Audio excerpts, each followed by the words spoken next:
এক ছিল মিষ্টি নামের একটা দুষ্টু মিশ্রিত মেয়ে।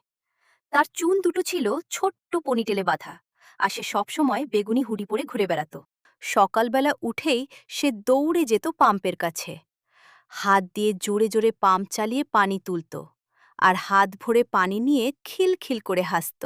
দেখ রাহুল, পানি যেন হীরের মতো চকচক করছে, বলে সে তার ছোট ভাই রাহুলকে ডাকত। রাহুলও পেছনে দাঁড়িয়ে হাততালি দিত আর বলতো, আপু, আমাকেও দাও। দুপুরবেলা মা রান্নাঘরে বসে থাকতেন। মিষ্টি আর রাহুল দুজনে মিলে মায়ের সাথে রান্নায় হাত লাগাত।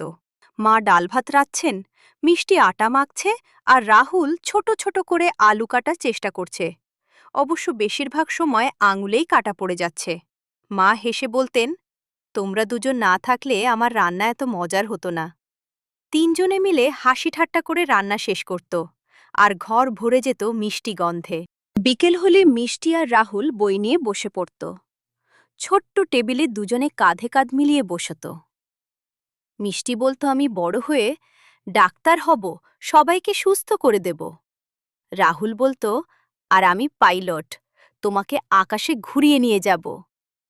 দুজনে মিলে স্বপ্ন দেখত, আর পড়তে পড়তে কখনো হাসত, কখনো গম্ভীর হয়ে যেত। একদিন বিকেলে তারা বাড়ির পেছনে গেল। সেখানে একটা ছোট্ট চারা লাগানো হয়েছিল। মিষ্টি আর রাহুল মিলে মাটি খুঁড়ে চারাটাকে ভালো করে বসালো। পাশের গাছে বসা তোতা পাখিটা কিচিরমিচির করে যেন বলছিল, ভালো করে পানি দাও। দুজনে মিলে পানি ঢালল, আর হাততালি দিয়ে বলল, এটা আমাদের গাছ, বড় হলে এখানে আমরা দোলনা বাঁধব। সন্ধ্যাবেলা মা এসে দেখলেন দুজনেই মাটি মাখা, কিন্তু মুখে হাসি। মা বললেন, তোমরা দুজন পৃথিবীকে আরও সুন্দর করে দিচ্ছ। জল, খাবার, পড়াশোনা আর গাছ, এগুলোই তো জীবনের সবচেয়ে মিষ্টি জিনিস। আর এভাবেই মিষ্টি আর রাহুলের ছোট্ট গ্রামের দিনগুলো কাটত।